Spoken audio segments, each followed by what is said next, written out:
Hey everyone, Harry here to talk about the newly revealed details about the fight between Twitter and the government to get Donald Trump's accounts, and about all the rich cache of materials that the government did get after that fight. Okay, I think the first headline would be everything the government acquired. We now have learned of this in the last couple days because court opinions have been unsealed. And what they reveal is back in January, the government sent a subpoena to Twitter, give us everything about Donald Trump's Twitter accounts. And that included all the accounts associated with him, all the devices that he may have used to log in, all the IP addresses, his privacy settings and history, all tweets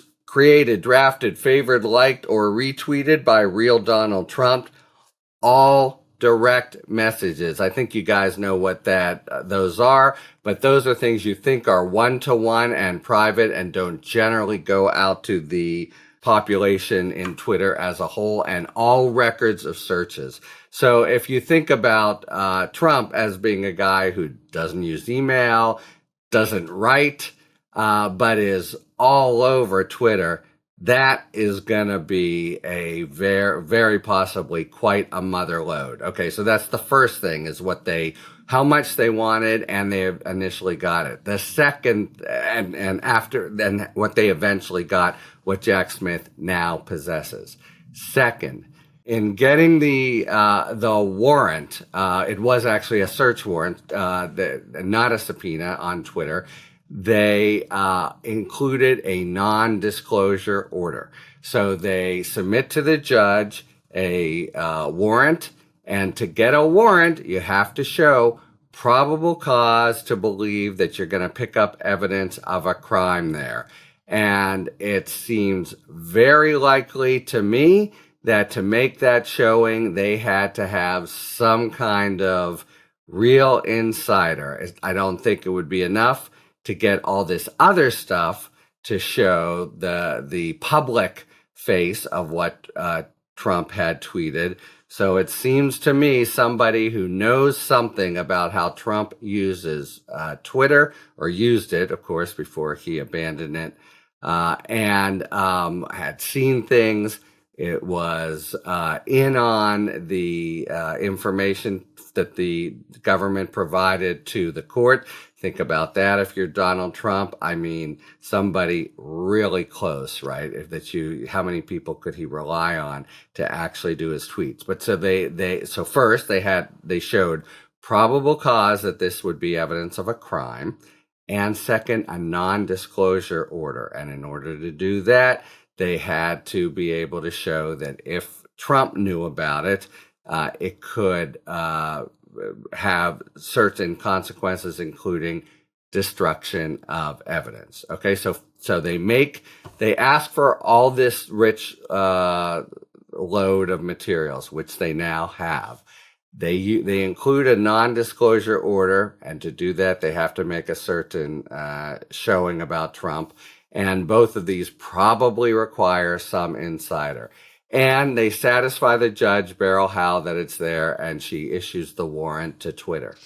At which point, Twitter fights. And we're now already in the Elon Musk era, and Twitter doesn't want to give it over, and they fight very hard. That's the other reveal from today. They really go to sort of great lengths. And we now have records of back and forth with the judge and them. And she, among other things, why are you fighting so hard on this one Twitter holder? Would you do this with anyone? And they stand up and say, oh no, we're just trying to be sure that there's no executive privilege problem. And that's like completely puzzling. What Trump's tweets to or drafts or anything or direct messages could possibly hold. And moreover, they especially fight It's really interesting. They especially fight the non-disclosure order. They want to tell Trump. And they argue that that order itself is some violation, maybe of their First Amendment rights, maybe of executive privilege. So Twitter really wants to let Trump know, so much so that they basically violate the order. They're told, okay, we've heard your arguments. You lose, turn it over, and they don't. And they don't, and they still don't, and they pass the final deadline, and they are held in civil contempt and fined $350,000. That's I mean, that's not a lot of money for Twitter, but it really bespeaks.